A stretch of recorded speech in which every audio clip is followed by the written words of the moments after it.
നമുക്ക് ആരംഭിക്കാം. ഓം സഹനാവവതു സഹനൗ ഭുനക്തു സഹ വീര്യം കരവാവഹൈ തേജസ്വിനാവധീതമസ്തു മാ വിദ്വിഷാവഹൈ. ഓം ശാന്തി ശാന്തി ശാന്തി. സമാധാനീയരായ എല്ലാ പഠിതാക്കൾക്കും നീതമായ പ്രണാമം. നവമസ്കന്ധം 9-ാം അധ്യായം 31-ാമത്തെ ശ്ലോകം അല്ലേ? അതെ. നവമസ്കന്ധം അധ്യായം 9 ശ്ലോകം 31.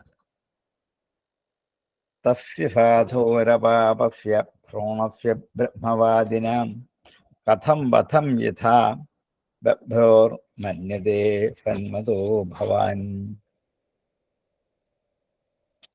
ആ കഥാഭാഗം നിങ്ങൾ ഓർക്കുന്നതല്ല, സൗദാസന്റെ കഥയാണ് പറഞ്ഞുകൊണ്ട് വരുന്നത്. മതേന്ദിയുടെ ഭർത്താവായ അദ്ദേഹത്തിന് മിത്രഫഹനെന്നും കൽമാഷവാദനെന്നും 2 പേരുണ്ട്. നേരത്തെ ശ്ലോകത്തിൽ സൂചിപ്പിച്ചിരുന്നു. അത് കിട്ടിയ കഥ എങ്ങനെയാണ് എന്ന് വിസ്തരിച്ച് പറഞ്ഞുകൊണ്ട് വന്നപ്പോഴാണ് അദ്ദേഹം രാക്ഷസനായി തീർന്ന കഥയിൽ ദാമ്പത്യ ലീലയിൽ ഏർപ്പെട്ടിരുന്ന ഒരു ബ്രാഹ്മണനെ ഭക്ഷിക്കാൻ ചെന്ന കഥയുമാണ് പറഞ്ഞുകൊണ്ടേയിരിക്കുക. തസ്യസാധോരപാപസ്യാം, തസ്യ അവന്റെ സാധുവായവന്റെ അപാപസ്യ പാപം ചെയ്യാത്തവനായ അവന്റെ ഭ്രൂണസ്യ അധ്യയനാദികളോടുകൂടി സമ്പന്നനായിരിക്കുന്ന ഒരുവൻ. നമ്മൾ ഉദ്ദേശിക്കുന്ന അർത്ഥം അല്ല അവിടെ. അയനം എന്നുള്ള അർത്ഥത്തിലാണ് അധ്യയനം. ഗർഭത്തിലേക്ക് പ്രവേശിക്കുക. അയതേ ആണ് അധ്യയനം. ഇവിടെ അർത്ഥം അതാണ് വരിക. ബ്രഹ്മവാദിനഃ, വേദാർത്ഥത്തെ ഉപദേശിക്കാൻ കഴിവുള്ളവനുമായ, വധം കഥം അവനെ എങ്ങനെ വധിക്കാൻ പറ്റും, യഥാ എങ്ങനെയെന്ന് വെച്ചാൽ ബഭ്രോഹോ ഇവ, പശുവിനെ പോലെ. ബഭ്രു പശു എന്നുള്ള അർത്ഥം വൈദിക സാഹിത്യത്തിനുണ്ട്. ബഭ്രോഹോ മന്യത്തെ സന്മതോ ഭവാൻ. സന്മതഃ, സത്തുക്കൾക്ക് മതിവുള്ളവനായ അങ്ങ് എങ്ങനെ ഇത് ചെയ്യാൻ കഴിയും? ഒരു പാപവും ചെയ്യാത്തവൻ, വേദം മുഴുവൻ അഭ്യസിച്ചവൻ, വേദാർത്ഥം ഉപദേശിക്കാൻ സമർത്ഥനായവൻ, പാപമില്ലാത്തവൻ, ഒരു പുത്രസമ്പാദനത്തിന് വേണ്ടി ശ്രമിച്ചു കൊണ്ടിരിക്കുന്നവൻ, ഇങ്ങനെയൊക്കെയുള്ള ഒരു ഉത്തമ ബ്രാഹ്മണനായ സാധുവിനെ ഒരു പശുവിനെ പോലെ കൊല്ലാൻ പറ്റുമോ? ഇത് സജ്ജനങ്ങൾക്ക് സമ്മതമല്ലല്ലോ. പശുവിനെ പോലും കൊല്ലുന്ന പാപമാണ്. ഇത് ശരിയല്ലല്ലോ എന്ന് അവൾ, ആ ധർമ്മപത്നി, ഈ രാക്ഷസനോട് പറയുന്ന ഭാഗമാണ്. തസ്യസാധോരപാപസ്യ ഭ്രൂണസ്യ ബ്രഹ്മവാദിനാം കഥം വധം യഥാ ബഭ്രോ മന്യതേ സന്മതോ ഭവാൻ. തസ്യസാധോരപാപസ്യ ഭ്രൂണസ്യ ബ്രഹ്മവാദിനാം കഥം വധം യഥാ ബഭ്രോ മന്യതേ സന്മതോ ഭവാൻ. യദ്യയം ക്രിയതേ ഭക്ഷസ്തർഹി മാം ഖാദപൂർവതാം ന ജീവിഷ്യേ വിനായേന ക്ഷണം ച മൃതകം യഥാം. എങ്കിൽ അയം ഇവനെ ക്രിയത്തെ ചെയ്യുന്നു, ഭക്ഷ ക്രിയത്തെ ഇവനെ ഭക്ഷണമാക്കി ചെയ്യുന്നു എങ്കിൽ, തർഹി എങ്കിൽ, ഏത് കഴിഞ്ഞ തർഹി മാം പൂർവ്വതഖാദ എന്നെ ആദ്യം തന്നെ തിന്നോളൂ. ഖാദ തിന്നു, ഭക്ഷിക്കൂ.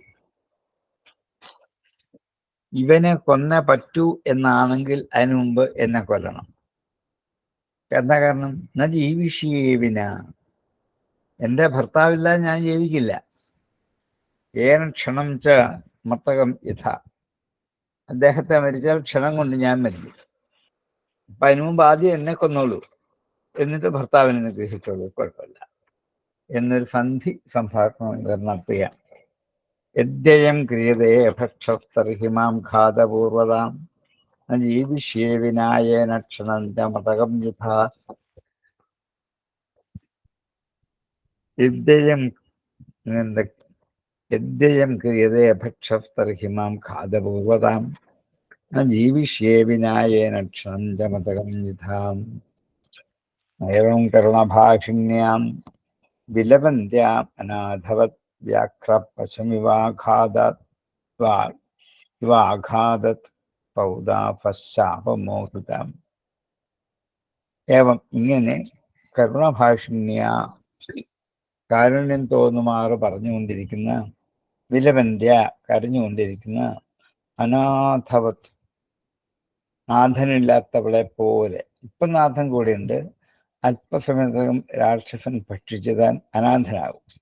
അനാഥയെ പോലെ കരഞ്ഞുകൊണ്ടിരിക്കുമ്പോൾ വ്യാഘ്ര പശുമിവ,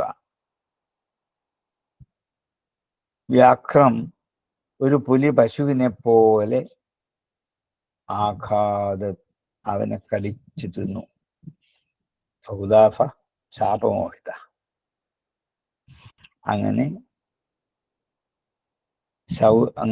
ശാപഗ്രസ്തനായ സൗദാഫൻ പുലി പശുവിനെ എന്ന പോലെ ബ്രാഹ്മണനെ ഭക്ഷിച്ചു.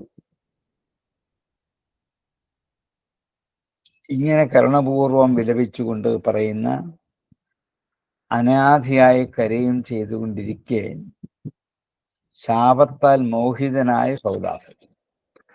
ഇതായിരുന്നല്ലോ അദ്ദേഹത്തിന്റെ ശാപം. ഒരു പുലി എങ്ങനെ പശുവിനെ കൊല്ലുവോ അതുപോലെ ബ്രാഹ്മണനെ കൊന്നു. ഏവം കരുണഭാഷിണ്യാ വിലപന്ത്യ അനാഥവത് വ്യാഘ്ര പശുമിവാഘാതത് സൗദാഫശാപമോഹിതാം. ഏവം കരുണഭാഷിണ്യാ വിലപന്ത്യ അനാഥവത് വ്യാഘ്ര പശുമിവാഘാതത് സൗദാഫശാപമോഹിതാം. ബ്രാഹ്മണീ വീക്ഷ്യ ദിധിഷും പുരുഷാദേന ഭക്ഷിതം ശോചന്ത്യാത്മാനമുർവീശം അശവത് കുപിതാഫതീം.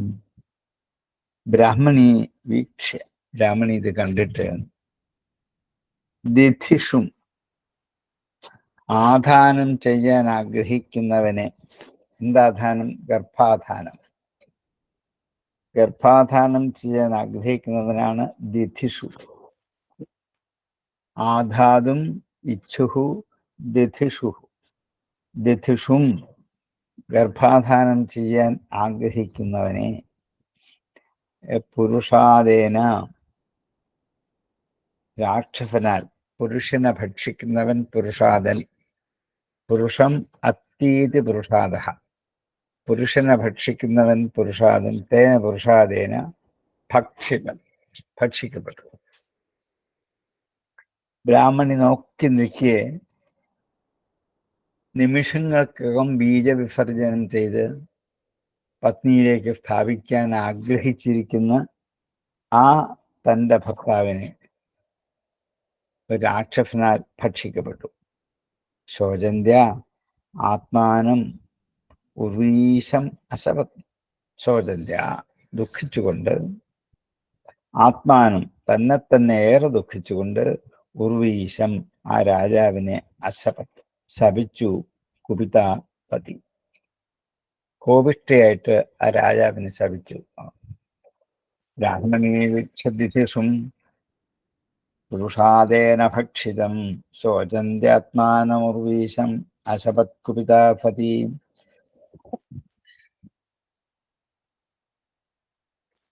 ബ്രാഹ്മണീ വീക്ഷദിശിഷും പുരുഷാദേന ഭക്ഷിതം ശോചന്ത്യാത്മാനമുർവീശം അശവത് കുപിതാഫതി. യസ്മാന്നേ ഭക്ഷിത പാവാം കാമാർത്തായാഃ പതിസ്ത്വയാം തവാപി മൃത്യുരാധാനാത് അകൃതപ്രജ്ഞദർശിത. യസ്മാത് മേ ഭക്ഷിത പാവ, യാതൊന്നുകൊണ്ടാണോ ഹേ പാപിയായുള്ളവനെ, മേ കാമാർത്തായ പതിഹിത്വയ ഭക്ഷിത, എൻ്റെ കാമാർത്തിയായ ഭർത്താവ് നിന്നാൽ ഭക്ഷിക്കപ്പെട്ടിരിക്കുന്നു. കാമാർത്തനായ എൻ്റെ ഭർത്താവിനെ നീ കൊന്നിരിക്കുന്നു. അതുകൊണ്ട് തവാപി അങ്ങയ്ക്കും മൃത്യുഹു മരണമുണ്ടാകട്ടെ. എപ്പോൾ? ആധാനകൃത് അപ്രജ്ഞ, ആധാനം ചെയ്തുകൊണ്ടിരിക്കെ, ഗർഭാധാനം നിർവഹിച്ചുകൊണ്ടിരിക്കെ, പത്നിയിലേക്ക് ബീജം സ്ഥാപിച്ചു കൊണ്ടിരിക്കെ നിന്റെ ഭർത്താവിന് മരണമുണ്ടാകട്ടെ എന്ന് മയ ദർശിത, എന്നാൽ ദർശിപ്പിക്കപ്പെട്ടു. മൈഥുനം കാരണമായിട്ട് നിനക്ക് മൃത്യു ഉണ്ടാകട്ടെ എന്ന് ഞാനിതാ കാട്ടിത്തരുന്നു, ഞാൻ കാണിച്ചു തരുന്നു അർത്ഥം. ഇതാണ് ബ്രാഹ്മണന്റെ ശാപം. പാപിഷ്ഠനായ ദുർബുദ്ധിയായ താങ്കൾ കാമാർത്തനായ എൻ്റെ ഭർത്താവിനെ ഭക്ഷിച്ചതുകൊണ്ട് നിനക്കും ഇങ്ങനെ മൈഥുനം ഹേതുവായിട്ട് മരണം ഉണ്ടാകട്ടെ എന്ന് ഞാൻ നിന്നെ നോക്കി നിൽക്കെ ശപിക്കുന്നു. തസ്മാന്മേ ഭക്ഷിതം പാപാം കാമാർത്തായ പതിസ്ത്വയാം തവാപി മൃത്യുരാധാനാത് അഗതപ്രജ്ഞദർശിതാം. യസ്മാന്മേ ഭക്ഷിത പാപാം കാമാർത്തായ പതിസ്ത്വയാം തവാപി മൃത്യുരാധാനാത് അകൃതപ്രജ്ഞദർശിതാം. ഏവം മിത്തഫഹം സത്വാം പതിയോഗപരായണാം തദസ്ഥീനി സമിധ്യഗ്നൗ കാശ്യഭക്തുർഗതിം ഗതാം. ഏവം ഇങ്ങനെ മിത്രഫഹൻ എന്ന ഈ രാജാവിനെ ശപിച്ചിട്ട് പതിലോകപരായണ, പതിയുടെ ലോകത്തിലേക്ക് എത്തിച്ചേരാൻ ആഗ്രഹിച്ചുകൊണ്ട് തത് അസ്ഥീനി സമിദ്ധേ അഗ്നൗ, അവന്റെ അസ്ഥികൾ കത്തിക്കാളുന്ന സമിദ്ധമായ അഗ്നിയിലേക്ക് പ്രാപ്യ ചാടിയിട്ട് ഭക്തുർഗതിം ഗതാഹ, ഭർത്താവിന്റെ ഗതിയെ പ്രാപിച്ചു. രാജാവിനെ ശപിച്ചിട്ട് ആ ചിതാഗ്നിയിലേക്ക് ചാടി അവളും ആത്മഹത്യ ചെയ്തു. ഏവം മിത്രഫഹം സത്വാ പതിലോകപരായണാം തദസ്ഥീനി സമിധ്യഗ്നൗ പ്രാപ്യ ഭക്തുർഗതിം ഗതാം. ഏവം മിത്രഫഹം സത്വാ പതിലോകപരായണാം തദസ്ഥീനി സമിധ്യഗ്നൗ പ്രാപ്യ ഭക്തുർഗതിം ഗതാഹം. വിശാപോ ദ്വാദശബ്ദാന്തേ മൈഥുനായ സമുദ്യതാം വിജ്ഞായ ബ്രാഹ്മണീ ശാപം മഹിഷ്യ ഫനിവാരിതാം. വിശാപ, ശാപമുക്തനായിട്ട് വിഗതമായ ശാപത്തോടു കൂടിയതായിട്ട് ദ്വാദശാബ്ദാന്തേ 12 വർഷം കഴിഞ്ഞപ്പോൾ ശാപമുക്തനായി ഇദ്ദേഹം. മൈഥുനായ സമുദ്യത, മൈഥുനത്തിന് വേണ്ടി ഒരുങ്ങി. വിജ്ഞായ ബ്രാഹ്മണീ ശാപം, അപ്പോഴാണ് ബ്രാഹ്മണരുടെ ശാപത്തെ അറിഞ്ഞിട്ട് മഹിഷ്യ പത്നിയാൽ സനിവാരിത, അവൻ തടയപ്പെട്ടു.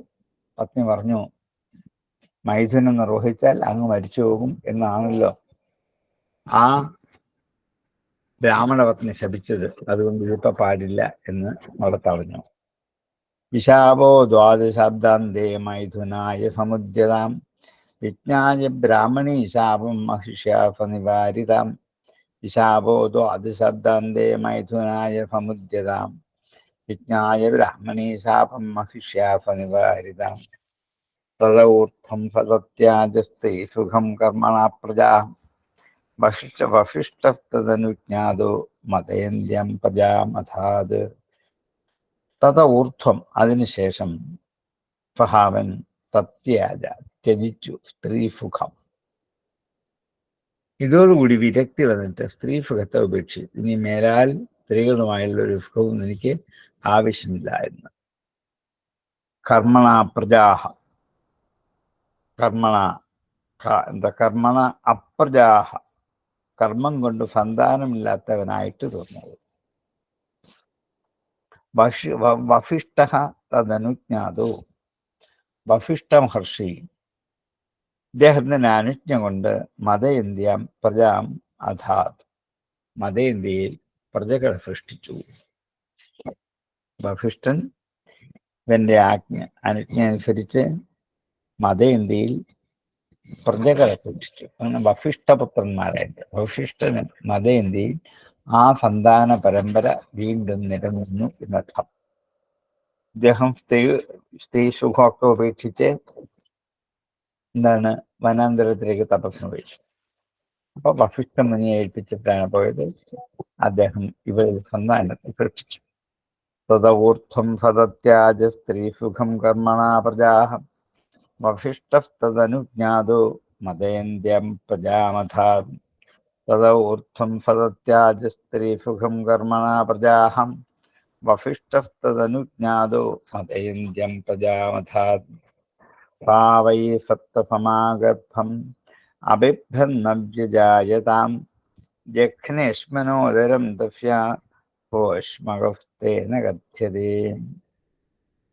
വൈ അതാകട്ടെ സപ്തസമാഹ 7 വർഷം, സമാഞ്ച വർഷം, സപ്തസമാഹ 7 വർഷം ഗർഭം അഭിഭ്രൻ ഗർഭത്തെ ധരിച്ചു ന വ്യജായത പ്രസവിച്ചില്ല. 7 വർഷം വസിഷ്ഠന്റെ ഗർഭം ധരിച്ചു കൊണ്ടിരുന്നു, പക്ഷെ പ്രസവിച്ചില്ല. വൈ അവളാകട്ടെ സപ്തസമാഹ 7 വർഷങ്ങൾ ഗർഭം അബിഭ്രന്നവ്യജായത ഗർഭം അബിഭ്രന്നവ്യജായത ഗർഭത്തെ ധരിച്ചു കൊണ്ടിരുന്നു, ന വ്യജായത പ്രസവിച്ചില്ല. ജഘ്നേ അശ്മന ഉദരം ജഘ്നേശ്മനോദരം. പണ്ട് ഗാന്ധാരി ചെയ്ത പോലെ കല്ലുകൊണ്ട് ഉദരത്തെ ഇടിച്ചു പ്രസവിച്ചു. ജഘ്നേ അടിച്ചു അല്ലെങ്കിൽ ഇടിച്ചു. അശ്മന കല്ലുകൊണ്ട് ഉദരം.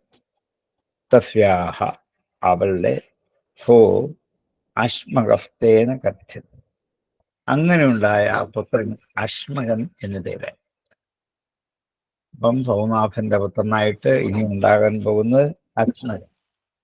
അശ്മകന്റെ മാതാവ് മതേന്ത്യയാണ്, പിതാവ് വസിഷ്ഠനാണ്. 7 വർഷം ഗർഭത്തിൽ കിടന്നതിന് ശേഷം പ്രസവിച്ചത്. കല്ലുകൊണ്ട് ഇടിച്ച് പ്രസവിപ്പിച്ചത് കൊണ്ട് ആ പുത്രന് അശ്മകൻ എന്നായി. പാവൈ സപ്തസമാഗർഭം അബിഭ്രന്നവ്യജായതാം ജഘ്നേശ്മനോദരം തസ്യാഹ ഭോഷ്മകസ്തേന കഥ്യതേ. പാവൈ സപ്തസമാഗർഭം അബിഭ്രന്നവ്യജായതാം ജഘ്നേശ്മനോദരം തസ്യാഹ ഭോഷ്മകസ്തേന കഥ്യതേ. അശ്മകന്മൂലകോ യജ്ഞേ സ്ത്രീഭിഃ പരിരക്ഷിതാം നാരീകവച ഇത്യുക്തോ നക്ഷത്രേ മൂലകോ ഭവൻ. അശ്മകാത് മൂലകോ യജ്ഞേ. അശ്മകനിൽ നിന്നും മൂലകൻ എന്ന ഒരു രാജാവുണ്ടായി. യഹ സ്ത്രീഭിഃ പരിരക്ഷിത. അവൻ സ്ത്രീകളാൽ രക്ഷിക്കപ്പെട്ടവരാണ്. നാരീകവച ഇത്യുക്തോ നക്ഷത്രേ മൂലകോ ഭവത്.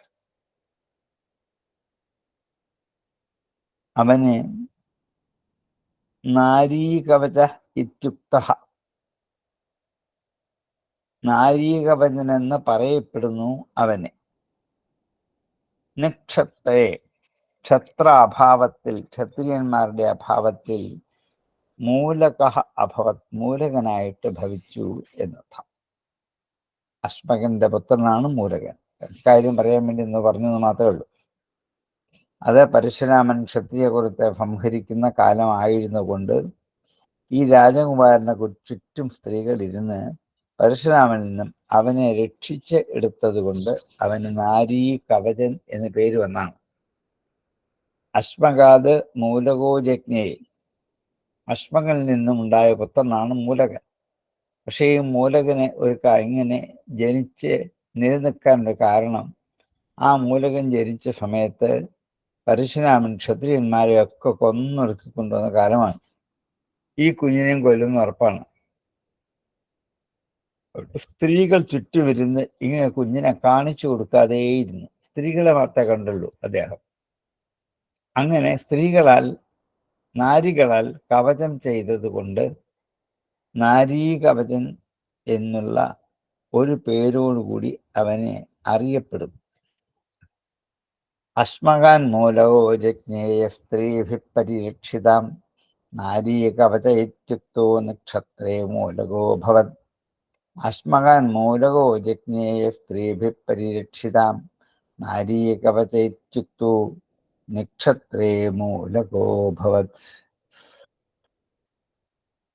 തതോ ദശരഥസ്തസ്മാത് പുത്രാം ഐഡവിഡസ്തതാം രാജാ വിശ്വഫഹോയിഫ്യ ഖട്വാംഗശ്ചക്രവർത്യഭൂത്. മൂലകന്റെ പുത്രൻ ദശരഥനാണ്. നമ്മൾ വിചാരിക്കുന്ന രാമായണത്തിലെ ദശരഥൻ അല്ല. അതിന് മുമ്പുള്ള ഒരു രാജാവിന്റെ പേരാണ് ദശരഥൻ. തതോ ദശരഥ തസ്മാത് പുത്ര ഐഡവിഡ, അവന്റെ പുത്രൻ ഐഡവിഡൻ എന്ന പേരിൽ അറിയപ്പെടുന്നു. തതഹ രാജ വിശ്വഫഹ, അവന്റെ പുത്രൻ വിശ്വഫഹ എന്ന രാജാവ് യഫ്യ ഖട്വാംഗ ചക്രവർത്യഭൂത്, അവന്റെ പുത്രൻ ഖട്വാംഗൻ ചക്രവർത്തിയായി തീർന്നു. അവ കുറെ രാജാക്കന്മാരുടെ പേര് മാത്രം പറഞ്ഞു വിട്ട് ഖട്വാംഗന്റെ കഥ പറയാൻ പോകാൻ. മൂലകന്റെ പുത്രൻ ദശരഥൻ, ദശരഥന്റെ പുത്രൻ ഐഡവിഡൻ, ഐഡവിഡന്റെ പുത്രൻ വിശ്വഫഹൻ, വിശ്വഫഹന്റെ പുത്രൻ ഖട്വാംഗൻ. തതോ ദശരഥസ്തസ്മാത് പുത്ര ഐഡവിഡസ്തതാം രാജാ വിശ്വഫഹോ യഫ്യ ഖട്വാംഗശ്ചക്രവർത്യഭൂത്.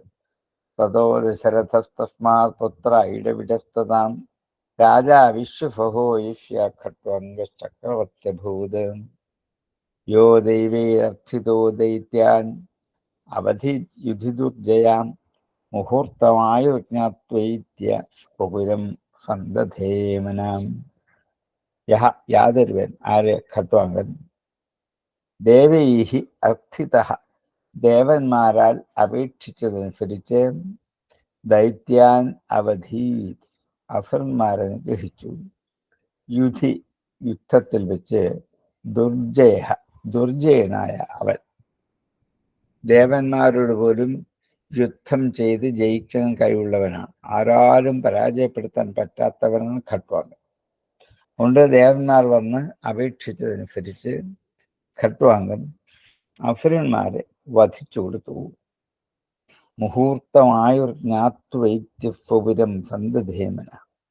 അപ്പോഴാണ് അറിയുന്നത് മുഹൂർത്തം ആയുർജ്ഞാത്വ, ഒരു മുഹൂർത്തം മാത്രമേ ആയുസുള്ളൂ എന്നറിഞ്ഞിട്ട് ജ്ഞാത്വ ഏത്യ ജ്ഞാത്വൈത്യ സ്വപുരം സന്തധേമന, സ്വന്തം പുരത്തിലേക്ക് മനസ്സിനെ സന്ധാനം ചെയ്ത് ധ്യാനാവസ്ഥയിൽ സ്വന്തം പുരത്തിലേക്ക് എത്തിച്ചേർന്നു. ശത്രുക്കളെ ജയിക്കാൻ സാധിക്കാത്ത വിധമുള്ള പരാക്രമശാലിയായിരുന്നു ഖട്വാംഗൻ.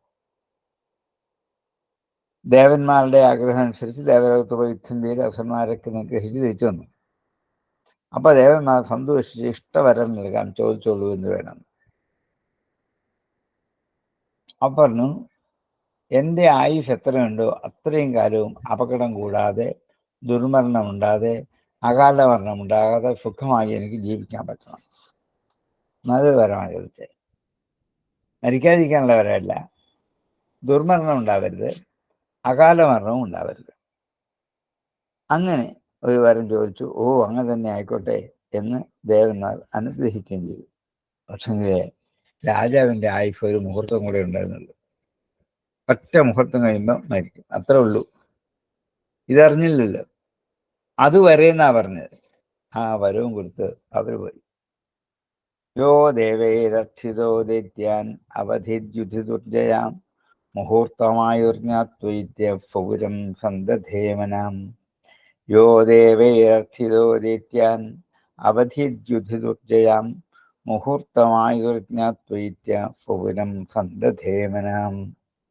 നമേ ബ്രഹ്മകുലാത് പ്രാണാഃ കുലദൈവം ന ചാത്മജാഃ നിശ്രേയോ ന മഹീരാജ്യം ന ദാരാശ്ചാതിവല്ലഭാഃ. അപ്പം ഒരു നിമിഷം കൂടെ മുഹൂർത്തം മാത്രമേ ആയിട്ടുള്ളൂ എന്ന് അറിഞ്ഞു കഴിഞ്ഞപ്പോൾ തന്നെ അദ്ദേഹം ദേവന്മാർ കൊടുത്ത വിമാനത്തിൽ തന്നെ തന്റെ രാജധാനിയിൽ അതിവേഗതയിലെത്തി പരമാത്മസ്വരൂപനായ ഈശ്വരനിൽ മനസ്സ് ഉറപ്പിച്ച് ധ്യാനിച്ചു. ധ്യാനത്തിൽ എന്തൊക്കെയാണ് കണ്ടുപിടിച്ചത്? നമേ ബ്രഹ്മകുലാത്, ബ്രഹ്മകുലത്തെക്കാൾ നമേ പ്രാണാഹ, ബ്രഹ്മകുലത്തെക്കാൾ മേ പ്രാണാഹ ന, എന്റെ പ്രാണന്മാർ എനിക്ക് വലുതല്ല. കുലദൈവാത് എന്നുവെച്ചാൽ ആത്മജാഹ, കുലദൈവത്തെക്കാൾ വലുതല്ല പുത്രന്മാർ. എന്റെ രാജ്യം എന്റെ കുലത്തെക്കാൾ, എന്റെ പ്രാണൻ എന്റെ കുലത്തെക്കാൾ വലുതല്ല. എന്റെ പുത്രന്മാർ എന്റെ കുലദൈവത്തെക്കാൾ വലുതല്ല. നിശ്രീയവും ന മഹീരാജ്യം, ഈ ഭൂമിയും ഈ രാജ്യവും ധാരാഹ ച അതിവല്ലഭാഹ, ധാരകളും എനിക്ക് അതിവല്ലഭകൾ അല്ല. എനിക്ക് ഏറ്റവും ഇഷ്ടപ്പെട്ടവർ അല്ല.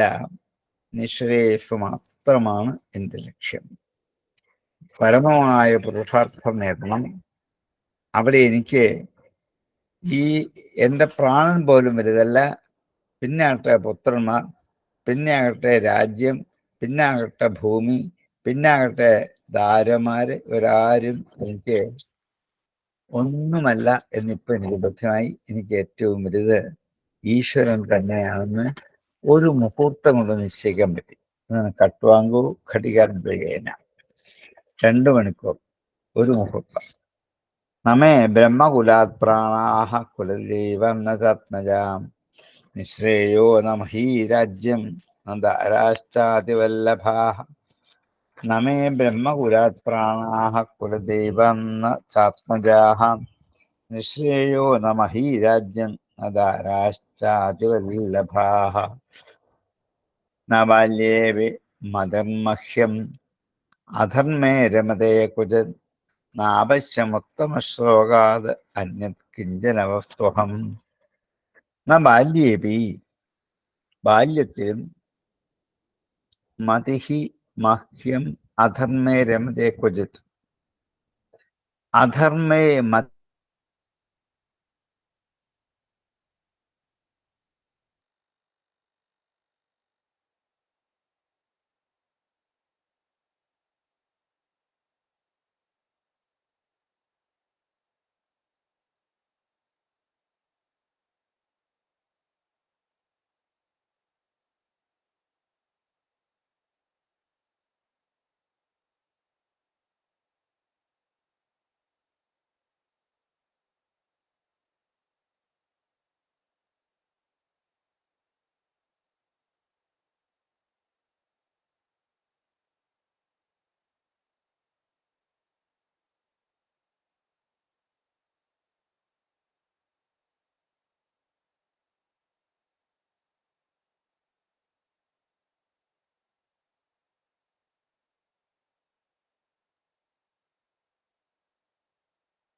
പക്ഷെ നെറ്റ് പോയി, കറണ്ട് പോയി. നമുക്ക് വീണ്ടും സ്റ്റാർട്ട് ചെയ്യാം. കേൾക്കാമല്ലോ? കേൾക്കാം സാർ.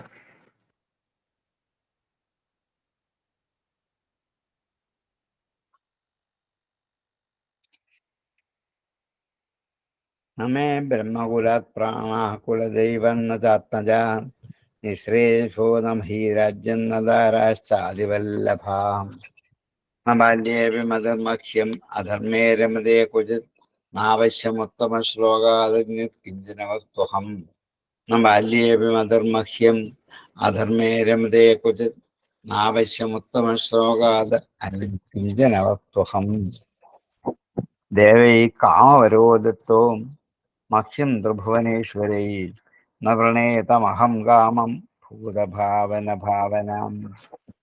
ദേവൈ കാമവരോധത്തോ, ദേവന്മാരാൽ അഭീഷ്ടമായ വരം എനിക്ക് തന്ന ദത്തം മഹ്യം, എനിക്ക് വേണ്ടി.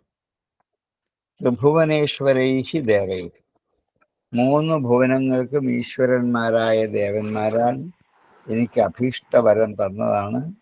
ന വൃണേ, ഞാൻ വരിച്ചില്ല.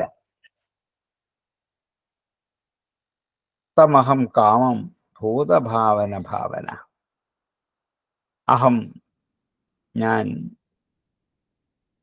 ഭൂതഭാവന ഭാവനായ ഞാൻ, ഭൂതങ്ങളെ പരിപാലിക്കുന്ന ഭഗവാനെ മനസ്സിൽ ധ്യാനിക്കുന്നവനായ ഞാൻ, തം കാമം നവർന്ന് ആഗ്രഹത്തെ വരുത്തില്ല.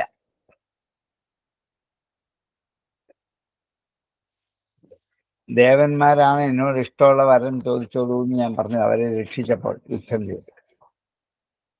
പക്ഷെ ഇന്ദ്രാദികളായ ദേവന്മാരെ അഷ്ടദിക്പാലകന്മാരാണ്. അവരൊക്കെ ഈശ്വരന്റെ നിർദ്ദേശമനുസരിച്ച് ഓരോ ജോലി ചെയ്യുന്നവരാണ്. അവർക്കും വരം ആവശ്യമുള്ളവരാണ്. എല്ലാ ഭൂതങ്ങളെയും രക്ഷിക്കുന്ന ഭഗവാനെ മാത്രം ധ്യാനിക്കുന്ന ഞാൻ മറ്റൊരാളിൽ നിന്നും വരം വാങ്ങാൻ ആഗ്രഹിച്ചില്ല. അതുകൊണ്ട് ഭഗവാനെ മാത്രം ആഗ്രഹിക്കുന്ന എനിക്ക് മറ്റൊരു വരം കൊണ്ടും ആവശ്യമില്ല എന്നുള്ളത് കൊണ്ട് ഞാൻ മറ്റൊരു വരവും വരിച്ചില്ല. ദേവൈ കാമവരോധത്തോ മഹ്യം ഭുവനേശ്വരയും നവൃണേ തമഹം കാമം ഭൂതഭാവന ഭാവനാം. ദേവൈ കാമവരോധത്തോ മഹ്യം ഭുവനേശ്വരയും നവൃണേ തമഹം കാമം ഭൂതഭാവന ഭാവനാം. യേ വിക്ഷിപ്തേന്ദ്രിയധിയോ ദേവാസ്തേ സുഹൃദി സ്ഥിതം ന വിന്ദന്തി പ്രിയം ശശ്വതാത്മാനം കിമുദാപരേം. ആരാണോ വിക്ഷിപ്ത ഇന്ദ്രിയധിയ, വിക്ഷിപ്തമായ ഇന്ദ്രിയങ്ങളോടുകൂടിയ, വിക്ഷിപ്തം പറഞ്ഞയക്കപ്പെട്ട, ഓരോ വിഷയങ്ങളിലേക്ക് പറഞ്ഞയക്കപ്പെട്ട ഇന്ദ്രിയങ്ങളോട് കൂടിയ ദേവാഹ, ദേവന്മാർ, തേ അവർ, സ്വഹൃദിസ്ഥിതം ന വിന്ദന്തി, തങ്ങളുടെ ഹൃദയത്തിൽ സ്ഥിതി ചെയ്യുന്ന പ്രിയം ശശ്വതാത്മാനം ന വിന്ദന്തി, പ്രിയപ്പെട്ട ആത്മസ്വരൂപനായ ഭഗവാനെ അറിയുന്നില്ല. കിമുത അവരെ, പിന്നാട്ടെ ബാക്കിയുള്ളവർ.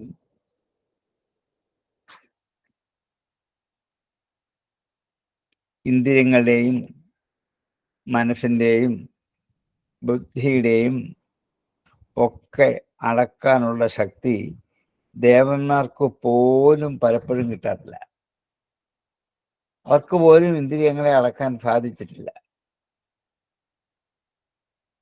അതുകൊണ്ട് അവർ പോലും എപ്പോഴും ഈ തങ്ങൾക്ക് ഏറ്റവും പ്രിയപ്പെട്ടവനായ പരമാത്മ സ്വരൂപനായ ഈശ്വരനെ അവരും ശരിക്കറിയുന്നില്ല.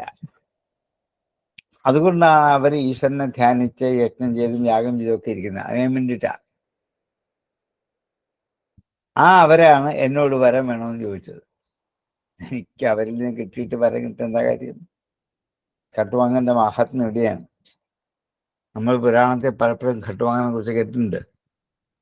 ആരാണ് ഇദ്ദേഹം എന്നുള്ളത് ഇപ്പോഴാണ് ശരിക്കും മനസ്സിലാക്കാൻ പറ്റില്ല. ഇത്ര മഹത്വശാലിയാണ്. ദേവന്മാരെ വരം ചോദിച്ചാൽ ആരും കഴിഞ്ഞിട്ട് വാങ്ങും. അദ്ദേഹം വാങ്ങിയില്ല. നിങ്ങൾക്ക് എന്ത് തരാൻ പറ്റും? നിങ്ങൾക്ക് ജരാമരണങ്ങൾ മാത്രമേ ഇല്ലെന്നേ ഉള്ളൂ. ബാക്കിയൊക്കെ സുഖമുണ്ട്, ദുഃഖമുണ്ട്, ആഗ്രഹങ്ങളുണ്ട്, കോപമുണ്ട്, വിദ്വേഷമുണ്ട്, വൈര്യമുണ്ട്. ഇതൊക്കെ നിങ്ങൾക്കും ഇല്ലേ? അതുപോലെ നിങ്ങളുടെ മനസ്സിനടക്കാൻ നിങ്ങൾക്ക് പറ്റുന്നില്ല, ബുദ്ധി അടക്കാൻ പറ്റില്ല, ഇന്ദ്രിയത്തെ അടക്കാൻ പറ്റുന്നില്ല. അങ്ങനെയുള്ള നിങ്ങൾ ആർക്ക് എന്ത് വരം കൊടുക്കാനാണ്? നിങ്ങൾ കൊടുത്താൽ ഇതിലകപ്പെടുന്ന വരമല്ലേ കൊടുക്കുന്നത്. എനിക്ക് ഇങ്ങനത്തുള്ള വരമൊന്നും ആവശ്യമില്ല. അതുകൊണ്ട് പരമാത്മ സ്വരൂപനായ ഈശ്വരനെ പോലും അവരറിയുന്നില്ല. പിന്നാട്ടെ ബാക്കിയുള്ളവർ അറിയുമോ? വിമുത അവരെ കീർത്തനത്തിലെ എഴുത്തച്ഛൻ പരാമർശിച്ചിരിക്കുന്ന ഖഡ്വാംഗൻ ഈ നൃപം അത് തന്നെ. തന്നെ ഖഡ്വാംഗൻ എന്ന സന്യാസന്നെ 2 മണിക്കൂർ കൊണ്ട് ഇദ്ദേഹം വിരക്തി പ്രാപിച്ചു എന്നുള്ള പറയാൻ പോവാ. പെട്ടെന്നായിരുന്നു എല്ലാം അദ്ദേഹം വേണ്ടെന്ന് വെച്ചു. ഒന്നുമില്ല, പർവ്വതത്തിൽ പോയി അവരെ വിജയിച്ച് തിരിച്ചു വന്നപ്പോൾ അവർ വരം കൊടുത്തതാ. വരം കൊടുത്തപ്പോൾ അവരോട് ചോദിച്ചത്, ഞാൻ മരിക്കുന്നത് വരെ സുഖമായിട്ട് ജീവിക്കാൻ പറ്റണം, അത്ര മാത്രമേ എനിക്ക് വരം വേണ്ടൂ എന്നാണ്. അവർ നോക്കിയിട്ട് പറഞ്ഞു, ഇതാ ഒരു 2 മുഹൂർത്തമേ ഉള്ളൂ അതിനങ്ങ് മരിക്കുന്നു. എന്ത് വരം വേണമെന്ന് ചോദിച്ചപ്പോൾ വേറൊന്നും ചോദിച്ചില്ല. അപ്പോഴാണ് ആലോചിച്ച് ഇവർക്ക് എന്ത് തരാൻ പറ്റും, ഇവർക്ക് ഇത്രയൊക്കെയല്ലേ തരാൻ പറ്റൂ. അതുകൊണ്ട് എനിക്ക് സർവേശ്വരനെ മാത്രം മതി. ആത്മസ്വരൂപരായ ജഗദീശ്വരനെ മാത്രം മനസ്സ് ധ്യാനിച്ച് രാജ്യവും ഭാര്യയും പുത്രന്മാരെയും ധനവും ഒക്കെ അദ്ദേഹം ഉപേക്ഷിച്ചു പോകുന്നു.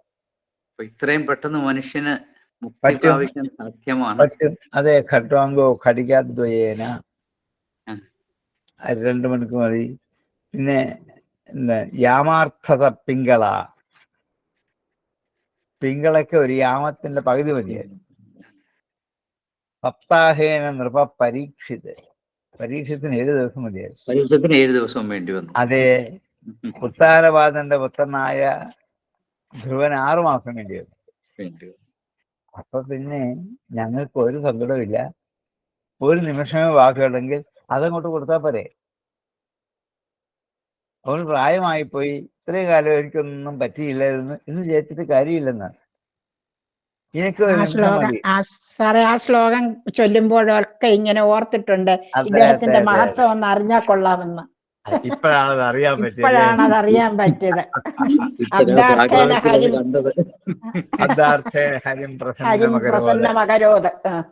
അതെ, ആ ശ്ലോകം കേൾക്കുമ്പോ ഖഡ്വാംഗൻ അന്ന് കേട്ടു, അത്രേ ഉള്ളൂ. ആരാന്ന് പോലും കേട്ടിട്ടില്ല, ഇന്ന് വരെ അറിഞ്ഞിട്ടില്ലായിരുന്നു.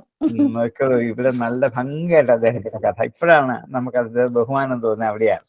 അതെ അതെ, ബാക്കി എല്ലാം നമുക്കറിയായിരുന്നു. പിങ്കളെ അറിയാം, ധ്രുവനെ അറിയാം, ഇദ്ദേഹത്തെ മാത്രം ഒരു വിളിയിട്ടാ പോയെ. അതിപ്പോ എന്തായാലും പറഞ്ഞു നോക്ക്, വേണ്ട പോലെ. അത് പറഞ്ഞേ, വേണ്ടതൊക്കെ വേണ്ട സമയത്ത് കൊണ്ടുതരും. നമ്മളൊന്നും അന്വേഷിച്ചു പോകണ്ട, എത്തി.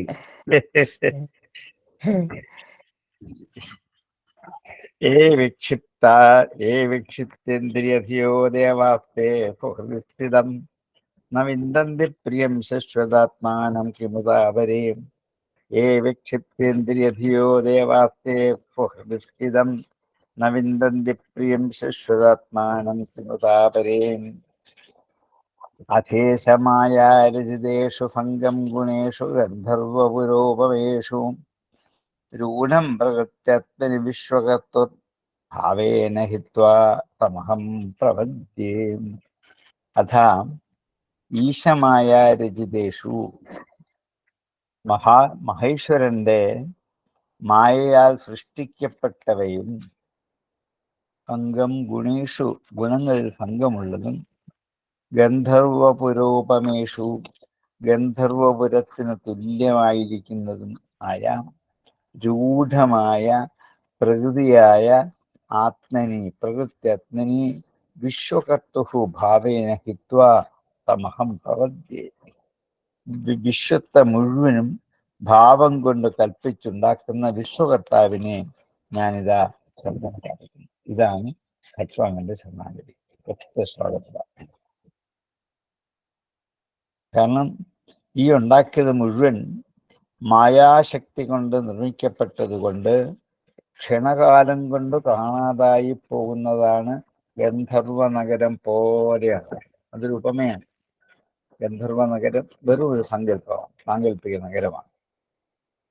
അങ്ങനെ ക്ഷണഭങ്കുരമായ ദേഹം, ഇന്ദ്രിയം, ഈ ഇന്ദ്രിയങ്ങളുടെ ഭോഗ്യ വസ്തുക്കൾ, ഇതെല്ലാം ഈ വിഷയങ്ങളൊക്കെ സ്വഭാവം കൊണ്ട് തന്നെ അതിനുള്ള സംഘത്തെ ഉപേക്ഷിച്ച് വിശ്വനിർമ്മാണക്ഷമനായിരിക്കുന്ന സർവേശ്വരനെ തന്നെ ഞാനിതാ ഇനിയുള്ള 2 മുഹൂർത്തം ഞാൻ സമർപ്പാക്കുന്നു. ഇങ്ങനെയാണ് ശരണാഗതി. ആരുടെ? ഭഗവാന്റെ. അധേശമായ രചിതേഷു ഭംഗം ഗുണേഷു ഗന്ധർവപുരോപമേഷു രൂഢം പ്രകൃത്യാത്മ വിശ്വകത്വ ഭാവേന ഹിത്വാ തമഹം പ്രപദ്യേ. അധേശമായ രചിതേഷു ഭംഗം ഗുണേഷു ഗന്ധർവപുരോപമേഷു രൂഢം പ്രകൃത്യാത്മ വിശ്വകത്വ ഭാവേന ഹിത്വാ തമഹം പ്രപദ്യേ. എത്ര ശ്ലോകം പുസ്തകത്തില് ഗന്ധർവ വൃക്ഷം എന്നുള്ളത് എന്നുള്ളതിന് ശേഷം ഈ എന്താ പറയുന്നത് ദീർഘ ആകാരം സാധാരണ ലോപിക്കുമ്പം പ്രശേഷം ഇട്ട് അത് തെറ്റല്ലേ? അത് ഒരാവശ്യവും ഒരാവശ്യമില്ലാത്തല്ലയോ? അതെ, വെട്ടിക്കളഞ്ഞോളൂ, ഒരു കുഴപ്പമില്ല. ഗുണേഷു ഗന്ധർവപുരോപമേഷു അവിടെങ്ങും ഒരു സന്ധ്യ വരുന്നില്ല. പ്രിന്റിംഗ് മിസ്റ്റേക്ക് ചിലപ്പം ആയിരിക്കും. ഇതറിയാവുന്നവരല്ലോ ഇതൊക്കെ എന്നെ എടുത്ത് വെക്കുന്നേ. ഇത് പരിചയമുള്ളവർക്കാണെങ്കിൽ അയാളത് വേണ്ടെന്ന് അറിയത്തുള്ളൂ. അടുത്ത വരിയിൽ വേണല്ലോ അല്ലെ? ആത്മനി. ഏത്? രൂഢം പ്രകൃത്യാത്മനിയും വേണ്ട. എന്തിനാ? പ്രകൃതി ആത്മനി പ്രകൃത്യാത്മനി എൻസന്ധ്യയാണ്. അയ്യോ, ഒരു 2 പ്രശ്നം. അയ്യോ, ഒരു പ്രശ്നവും വേണ്ട. അവിടെ ഇല്ല.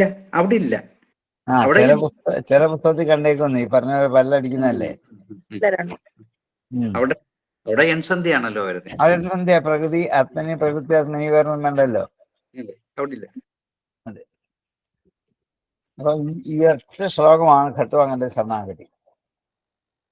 ബാക്കി അതിനുള്ള കാരണങ്ങളാണ് ഇപ്പൊ ഇദ്ദേഹം ഇതാ ശരണം അഹം പ്രപദ്യേ, ഞാനിതാ ശരണം പ്രാപിക്കുന്നു. ഇതാണ് ശരണാഗതിക്കുള്ള ഏകശ്ലോകിയായിട്ട് പറയുന്നത്. ഏകശ്ലോകിയായിട്ട് പറയുന്നതാണ്. അതുകൊണ്ടാണ് അതെ, ഖട്വാങ്കൻ. കാരണം ഖട്വാങ്കന് 2 മുഹൂർത്തമല്ലേ ഉള്ളപ്പോ ഒറ്റ ശ്ലോകം പറയാനേ പറ്റുള്ളൂ. അക്കുള്ള സമയമില്ലല്ലേ പറയാൻ. എന്ത് കൊച്ചൂർമാണ് വ്യാസൻ ഒറ്റ ശ്ലോകത്തിൽ ആ ശരണാഗതി ഒതുക്കിയത്. അതോടെ കഥ കഴിഞ്ഞു. അത് ഖട്വാങ്കന്റെ കഥ തീർന്നു. ഖട്വാങ്കന്റെ കഥ എവിടെ തീരുക? ഭാഗവതത്തില് ഖട്വാങ്കന്റെ കഥ അധികം അങ്ങനെ പറയുന്നില്ലല്ലോ. ഈ ഒരൊറ്റ സന്ദർഭം, ഈ ഒറ്റ സന്ദർഭത്തില് രാമായണത്തിന് അനുസരിച്ച് പറയുന്നില്ല. പറയുന്നുണ്ട്. ഇല്ല. സാറ് ദശമസ്കന്ധത്തിൽ ഒരാളെ പറയുന്നുണ്ടോ ഖട്വാങ്കൻ? അതാരപ്പ ഇത് തന്നെയല്ലേ? ഏതെ? ദശമസ്കന്ധത്തിലെ യുദ്ധം എല്ലാം കഴിഞ്ഞ് ഉറങ്ങാൻ വരം കൊടുക്കുകയല്ലേ? അത് ഇപ്പോഴത്തെ കാലകേയൻ അസുരനാണോ? അത് മുചുകുന്ദനല്ലേ? മുചുകുന്ദനാണ്. അവിടെ ഖട്വാങ്കനല്ലല്ലോ. മുചുകുന്ദനല്ലേ? മുചുകുന്ദൻ. ശരി സാർ. ഇത് വ്യവഹിതോ ബുദ്ധ്യാ നാരായണ ഗൃഹീതയാം ഹിത്വ അന്യഭാവമജ്ഞാനം തതസ്വം ഭാവമാശ്രിതം. ഇത് ഇങ്ങനെ വ്യവഹിതോ ഉറപ്പിച്ചു, ബുദ്ധി കൊണ്ട്, നാരായണ ഗൃഹീതയാ സാക്ഷാൽ നാരായണനായ ഭഗവാനാൽ ബുദ്ധി കൊണ്ട് ഇങ്ങനെ ഉറപ്പിക്കപ്പെട്ടവനായി തീർന്നിട്ട് അവൻ ഹിത്വ അന്യഭാവമജ്ഞാനം, അന്യഭാവമായ അജ്ഞാനത്തെ ഉറപ്പിച്ചിട്ട്, ഹിത്വ എന്ന് ഹനിച്ചിട്ട് ഇല്ലാതാക്കിയിട്ട്, തതഹ സ്വംഭാവം അനന്തരം തൻ്റെ സ്വകീയമായ ഭാവം ആത്മഭാവത്തെ ആശ്രയിച്ചു എന്നർത്ഥം. ഭക്തവത്സലനായ ഭഗവാൻ തന്നെ ഇടപെട്ട് ഖട്വാങ്കന്റെ ബുദ്ധിയെ തൻ്റെ നേരെ ആകർഷിക്കാൻ പാകത്തിന് ഖട്വാങ്കൻ സാധിച്ചു എന്നുള്ളതാണ്. ദൃഢമായ ഭഗവത് ഭാവം നിമിത്തം ആവരണങ്ങളൊക്കെ നശിച്ചു. ഇനിയൊന്നുമില്ല. നമ്മുടെ ചുറ്റും ആവരണങ്ങൾ ഇഷ്ടം പോലെയാണ്. ഞാൻ മുറിക്കകത്തിരിക്കുമ്പോൾ ഇതാ എൻ്റെ വസ്ത്രം, എൻ്റെ ദേഹം, ശരീരം, വസ്ത്രം, ഈ മുറി, ഈ വീട്, ഈ നാട്, ഇങ്ങനെ എത്ര ആവരണങ്ങളെ ചുറ്റപ്പെട്ടവനാണ്. ഇതൊക്കെ അദ്ദേഹം നശിപ്പിച്ചു. അതുകൊണ്ട് ദേഹാദികളുള്ള അഭിമാനം നിശ്ശേഷമായിട്ട് ബന്ധിക്കപ്പെട്ടു. അങ്ങനെ എപ്പോൾ അത് മാറുന്നു അപ്പോൾ പരമാത്മ ഭാവത്തെത്താം. ഇങ്ങനെ ഒരു മുഹൂർത്തം കൊണ്ട് പരമാത്മഭാവത്തെ പ്രാപിച്ച് മഹത്വം അങ്ങനെ നാം നമസ്കരിക്കേണ്ടതാണ്. അത്ര ഭഗവത്ഭക്തനാണ് അദ്ദേഹം.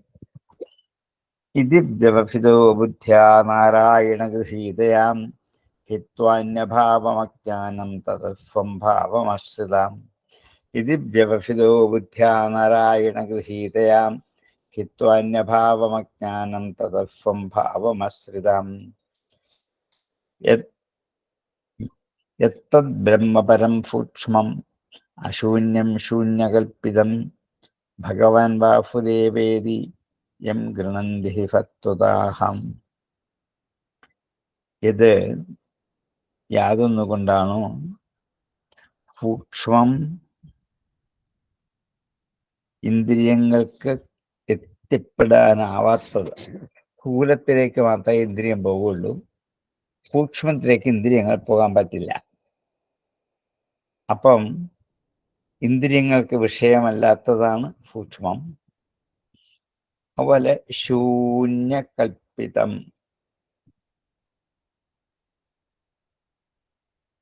ശൂന്യമെന്ന പോലെ കൽപ്പിക്കപ്പെട്ടത്. സൂക്ഷ്മം, അശൂന്യം, ശൂന്യകൽപ്പിതം. ശൂന്യമല്ലാത്തതുമായ, ശൂന്യമെന്ന പോലെ കൽപ്പിക്കപ്പെട്ടതും ശൂന്യമല്ലാത്തതും. തത് ബ്രഹ്മ പരം സൂക്ഷ്മം അശൂന്യം ശൂന്യകൽപ്പിതം ഭഗവാൻ വാസുദേവേതി. അതാണ് ഭഗവാൻ വാസുദേവനെന്ന് യം ഗൃണന്തി, ആരാണോ സ്വീകരിക്കുന്നത്, ഹി തീർച്ചയായിട്ടും അവൻ തത്വതാഹ ഭഗവത് ഭക്തന്മാർ തന്നെയാണ്. ഖട്വാങ്കൻ പ്രാപിച്ച ആ പരമാത്മസ്വരൂപത്തെ ഒന്ന് സ്പഷ്ടമാക്കുകയാണ്. വേദാന്തങ്ങളിലൊക്കെ യാതൊരു വസ്തുവിനെയാണോ ബ്രഹ്മമെന്ന് പറയുന്നത്, അത് വേദാന്തമെന്ന പ്രമാണം കൊണ്ട് സാധിക്കാൻ പറ്റുന്നതാണ്, ഇല്ലാത്തതല്ല. മുയൽക്കൊമ്പ് ഇല്ലാത്തതാണ്, അത് ശൂന്യമാണ്, അങ്ങനൊരു വസ്തുവില്ല. അങ്ങനെ ശൂന്യമല്ലാത്ത ഒരു പരമാർത്ഥ വസ്തുവായിട്ടിരിക്കുന്നത് പ്രമാണം കൊണ്ടാണ് വേദം സ്ഥാപിക്കുന്നത്. പ്രമാണം എന്ന് വെച്ചാൽ അളവുകോല്, അളക്കാൻ ഉപയോഗിക്കുന്നത് എന്നാണ് പ്രമാണം. അങ്ങനെ പ്രമാണമുണ്ടെങ്കിൽ ഒരു പ്രമേയം ഉണ്ടാകും. കാരണം എന്താണ്? എന്തിനെങ്കിലും അളക്കണമല്ലോ. എന്തിനെ അളക്കണം? വേദം ഈശ്വരനെ, ബ്രഹ്മത്തെ അളന്ന് തിട്ടപ്പെടുത്തി നമുക്ക് കാണിച്ചു തരികയാണ്. ഋക്ക്, യജുഫ്, സാമ, അഥർവ എന്ന് 4 നാഴി. അരിക്ക് അളവില്ല, അതിങ്ങനെ കുന്നുകൂട്ടിയിട്ടിരിക്കുകയാണ്.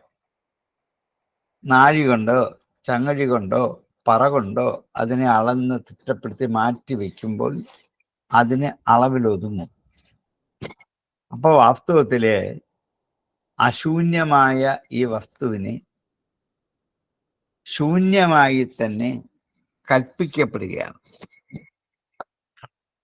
വാസ്തവത്തിൽ ഉള്ളതാണ്, പക്ഷെ ഇല്ലാത്തതായിട്ട് കൽപ്പിക്കപ്പെടുകയാണ്.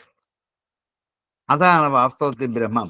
ബ്രഹ്മം ചെയ്യുന്ന ഒരൊറ്റ, ഈ വേദവേദാന്തങ്ങളിലും ഉപനിഷത്തുകളിലുമുള്ള ഒറ്റ ആശയത്തെ ഒറ്റ വാക്യത്തിൽ ഇദ്ദേഹം ഇവിടെ എന്താണ് സമർത്ഥിച്ചു. അവിടെ പരംബ്രഹ്മ എന്ന് പറയുന്നത് സൂക്ഷ്മമാണ്, അശൂന്യമാണ്, ശൂന്യകൽപ്പിതമാണ്, അത്ര മാത്രമേ ഉള്ളൂ. അപ്പൊ അത് മുയൽക്കൊമ്പ് പോലെ, ആകാശപുഷ്പം പോലെ. ആകാശപുഷ്പം നമുക്ക് മണക്കാൻ പറ്റുമോ? ഇല്ല, അതിന് മണമില്ല, പൂവുണ്ടെങ്കിലല്ലേ പറ്റൂ. പക്ഷെ അത് എന്താണ്, വ്യാവഹാരിക സത്തയിൽ അതുണ്ട്. അതുപോലെ വാക്കുകൾക്ക് വിഷയീഭവിക്കാത്തവനായ ഭഗവാൻ നമുക്ക് ശൂന്യമാണെന്ന് തോന്നും. ഭഗവാനെ നമുക്ക് കാണാൻ പറ്റില്ല. കണ്ണുകൊണ്ട് പറ്റിയില്ല, ചെവി കൊണ്ട് പറ്റിയില്ല, മൂക്കുകൊണ്ട് പറ്റില്ല, നാവ് കൊണ്ടും പറ്റത്തില്ല. അതുകൊണ്ട് വിഷയത്തിൽ വരാത്തത് കൊണ്ട് ശൂന്യമെന്ന പോലെ കൽപ്പിക്കപ്പെട്ട ഭഗവാൻ പക്ഷെ എന്താണ്? അശൂന്യനാണ്, നിറഞ്ഞു നിൽക്കുകയാണ്. പക്ഷെ ശൂന്യം പോലെ നമുക്ക് കാണുകയുള്ളൂ. അങ്ങനെ സത്വഗുണപ്രധാനന്മാരായ ഭക്തന്മാർ ഈ ഭഗവാൻ എന്ന വാസുദേവനെ ഇങ്ങനെ ബ്രഹ്മതത്വമാണെന്ന് പറയുന്നുവോ ആ വസ്തുവായ പരമാത്മാവിനെ ഖട്വാങ്കൻ പ്രാപിച്ചു എന്ന് ഖട്വാങ്കന്റെ സ്ഥൂല ശരീരത്തെ ഉപേക്ഷിച്ച് ആത്മചൈതന്യവുമായി ശരീരം ലയിച്ചു ചേർന്നതെന്ന് ഖട്വാങ്കന്റെ മുക്തി ഒരുപക്ഷെ പരീക്ഷത്തിന്റെ മുക്തിയെ പോലെ തന്നെ നല്ല സുന്ദരമാക്കി അവതരിപ്പിച്ച ഇത് വേദവ്യാസൻ ദൃഷ്ടാന്തമായിട്ട് തന്നെ ഉറപ്പിച്ച് ശ്രുതിവാക്യത്തെ ഇവിടെ സ്ഥാപിക്കുമല്ലയോ സാറേ? സ്ഥാപിക്കുക അതിന്റെ ദൃഷ്ടാന്തമായിട്ട് ഉറപ്പിച്ച് രണ്ടാമത് ഇങ്ങനെ ഈ ശ്ലോകം കൊണ്ടത് സ്ഥാപിക്കാം. ഈ ശ്ലോകം കൊണ്ട് സ്ഥാപിക്കുക. ഈ ഒറ്റ വാക്ക് ഉപയോഗിച്ചാൽ മതിയായിരുന്നു. അശൂന്യമായ വസ്തുവിനെ ശൂന്യം പോലെ ഇല്ലാത്ത വസ്തുവിനെ ഉണ്ടെന്ന് തോന്നിപ്പിക്കൽ പോലെ. അത്രേ ഉള്ളൂ. അതുപോലെയാണ് ഇവിടെ തോന്നിയിട്ടുള്ളത്. വാസ്തവത്തിൽ ഈശ്വരൻ ഉള്ളതാണ്. അല്ല, ഞാൻ സാറിങ്ങനെ ഓരോ വാർഡുകൾ പറഞ്ഞൊക്കെ ഓർക്കും. അതെ അതിന് കാരണം എനിക്ക് കണ്ണുകൊണ്ട് കാണാൻ പറ്റില്ല, ഇല്ലല്ലോ. അപ്പൊ അങ്ങനെ ജഗത്ത് നിറഞ്ഞു നിൽക്കുന്ന ആ ചൈതന്യ സ്വരൂപത്തിലേക്ക് ഈ സൂര്യശരീരം ഉപേക്ഷിച്ച് തന്റെ സൂക്ഷ്മ ശരീരത്തിൽ കൂടി അതിലേക്ക് കടന്ന് ഈ ജഗത്പ്രാണനിലേക്ക് ലയിച്ച് ഒന്നായി തീർന്നുകൊണ്ട് ഖട്വാങ്കന്റെ ആ സ്വർഗാരോഹണം അല്ലെങ്കിൽ ആത്മചൈതന്യത്തിലേക്കുള്ള മോക്ഷപ്രാപ്തി പരീക്ഷത്തിന് അവസാനം ദ്വാദശത്തിൽ വർണ്ണിക്കുന്നത് പോലെ ഇവിടെ മനോഹരമായി വർണ്ണിച്ചു. 5 ശ്ലോകത്തിൽ ഒരു കുഞ്ഞു കഥയെ, ഖട്വാങ്കൻ എന്നൊരു രാജാവിന്റെ കഥയെ എത്ര നിമിഷം കൊണ്ട് ഒരാൾക്ക് ഈശ്വരനിലേക്ക് എത്തിച്ചേരാൻ പറ്റും. അതിന് ഒരു കാലതാമസം ആവശ്യമില്ല. മനസ്സൊന്ന് മാറാൻ ഒരു നിമിഷം മതി. ആർക്കും പറ്റും. ഏത് ദുഷ്ടാത്മാക്കൾക്കും എത്ര വലിയ ഘോരാത്മാക്കൾക്കും ഒരു നിമിഷം മതി മനസ്സ് മാറ്റി ഈശ്വരനിലേക്ക് സമർപ്പിക്കാൻ പറ്റും എന്നുള്ളതിന് ഉദാഹരണമായി കാണിച്ച് ആ 2 മുഹൂർത്തം കൊണ്ട് മോക്ഷം കിട്ടിയത് 5 ശ്ലോകത്തിൽ ചുരുക്കി അദ്ദേഹം തീർത്ത് ഒരു ഭാഗവതം പറയുന്ന പോലെ തന്നെ സുന്ദര അവിടെ ഇതാണ് ഖട്വാങ്കന്റെ കഥ എന്ന് കഴിയുമ്പോൾ ഇത്രയും കാലം നമ്മൾ തപ്പി നിന്നാൻ അന്വേഷിക്കണം. ഖട്വാങ്കൻ കഥ അദ്ദേഹം എങ്ങനെ മോക്ഷപ്രാപ്തിയിലേക്ക് എത്തി എന്നാണ്. എത്തദ്ബ്രഹ്മപരം സൂക്ഷ്മശൂന്യം ശൂന്യകൽപ്പിതം ഭഗവാൻ വാസുദേവേതി എം ഗൃണന്തി ഹി സത്വദാഹം.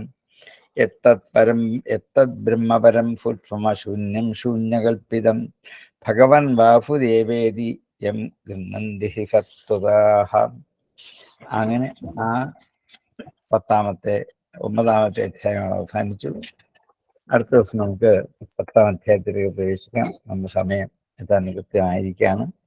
ആർക്കെങ്കിലും സംശയം ഉണ്ടെങ്കിൽ ചോദിക്കാം, അല്ലെങ്കിൽ സാറേ, ഈ കഥ ഹരിനാമകീർത്തനത്തിൽ ഒരു വരി പറഞ്ഞു പോകുന്നുണ്ട്. പറയുന്നുണ്ട്. അത് പിന്നെ അത് നമ്മളത് ചെറുപ്പത്തിലൊന്നും ചൊല്ലുമ്പോ അത് എന്താണെന്നൊന്നും അറിയാൻ മേല. പിന്നെ ഏതോ ഒരു അക്ഷരമാലാക്രമത്തിൽ അങ്ങ് ചൊല്ലിപ്പോയി. പിന്നെ അതിന്റെ അർത്ഥം എന്താണെന്ന് ഇങ്ങനെ സംശയം വന്ന് അങ്ങനെ തപ്പി അങ്ങനെ അതിന് വിശദീകരണം ഓരോരുത്തർ എഴുതുമല്ലോ, വ്യാഖ്യാനം.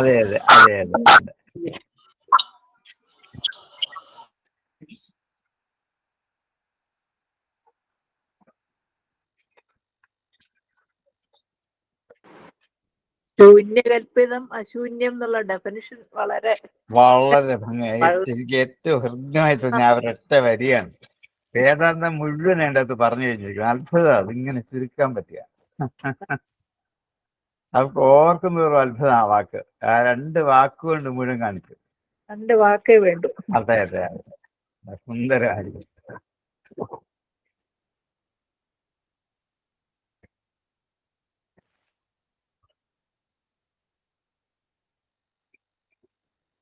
അപ്പൊ ഇന്ന് നമുക്ക് സംഹരിക്കാവുന്നോ? അതെ, ഇത്രയും വലിയൊരു സംഭവം,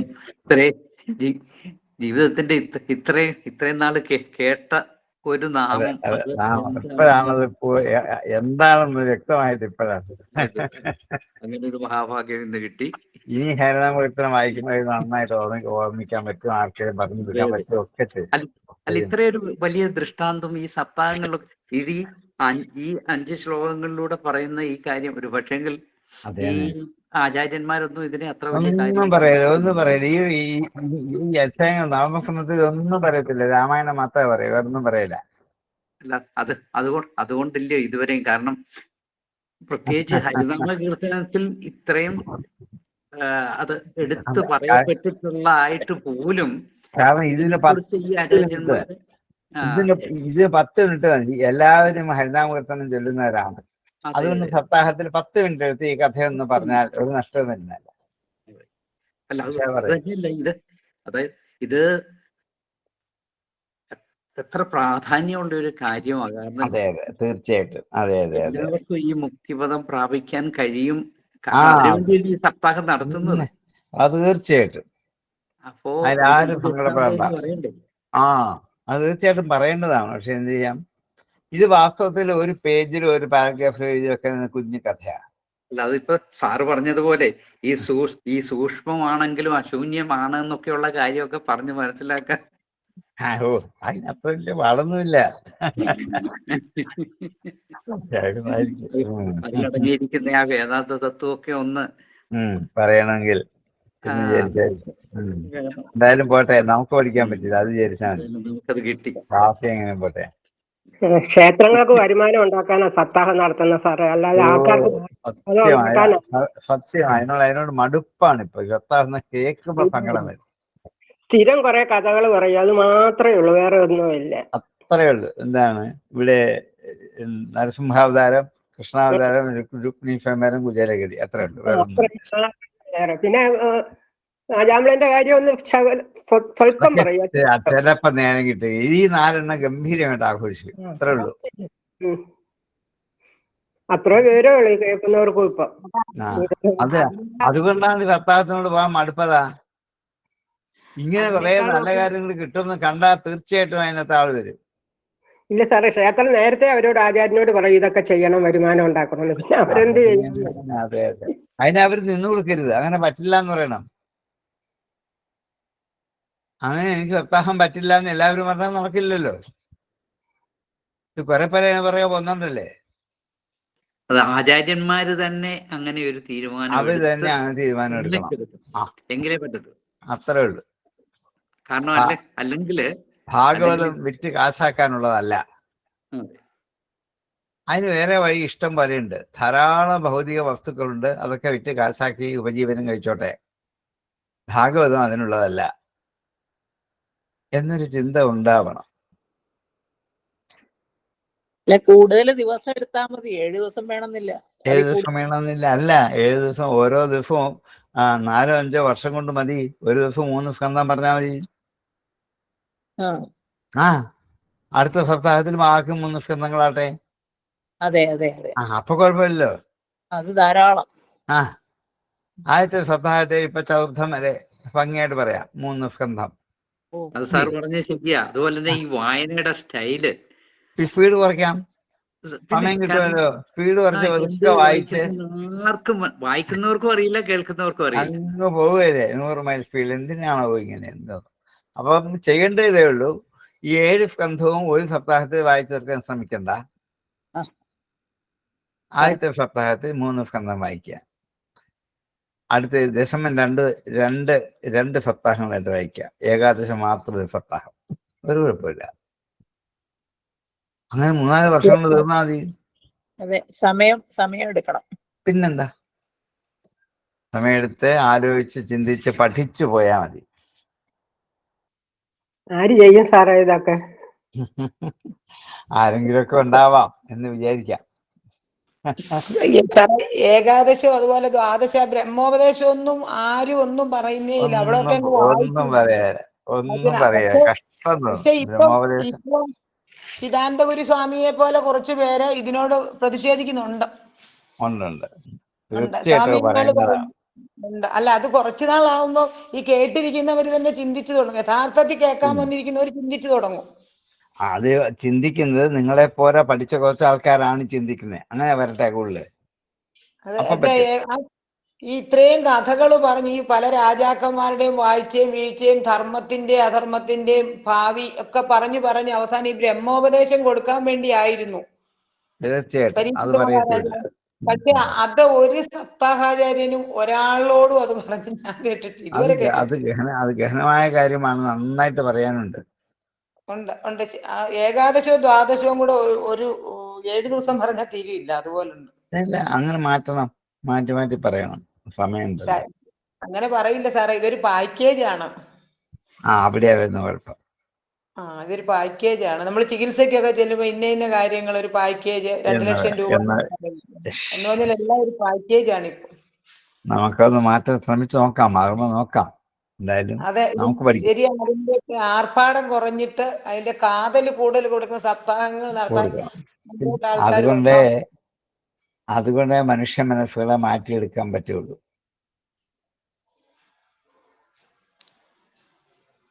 അപ്പൊ നമുക്കിന്ന് ഉപസംഹരിക്കാം. ശാന്തം പറ്റിയിരുന്ന ശബ്ദം കേട്ടിട്ട് ഒത്തിരി കാലമായി. ഇന്ന കേട്ടെ, മറ്റേ വല്ലപ്പോഴും ഫോണുകളെ കേൾക്കുമായിരുന്നു, അതുമില്ല. ഇന്നെന്തായാലും കേട്ടു നേരിട്ട്. മറ്റേ അങ്ങനെ സംശയം ചോദിക്കുമായിരുന്നു, ഇപ്പൊ അതും ഇല്ലാതെ. ടീച്ചറെല്ലാം ബാക്കിയുള്ളവർക്ക് വിട്ടിരിക്കുകയല്ലേ? ആണോ? ഇന്നാ കുറെ കാലം കൊണ്ട് ടീച്ചറിന്റെ ശബ്ദം കേട്ടെ. ഖട്വാങ്ങനെ കിട്ടിയപ്പം മിണ്ടാതിരിക്കാൻ കഴിഞ്ഞില്ല. നന്നായി, അങ്ങനെ ഇടയ്ക്ക് പറയണമെന്ന് മന്നണം. മനഃപൂർവ്വം അല്ല, അതറിയാം, കേട്ട് ആസ്വദിച്ചങ്ങ് ഇരിക്കുന്നറിയാം, അത്രേ ഉള്ളൂ. എന്തായാലും സന്തോഷമായി, ആവട്ടെ. ഇന്നിപ്പോ സംഹരിക്കാം. പൂർണ്ണമദ പൂർണ്ണമിദം പൂർണ്ണാത് പൂർണ്ണമുദച്യതേ പൂർണ്ണസ്യ പൂർണ്ണമാദായ പൂർണ്ണമേവാവശിഷ്യതേ. ഓം ശാന്തി ശാന്തി ശാന്തി. നമസ്കാരം സർ. നമസ്കാരം. നമസ്കാരം.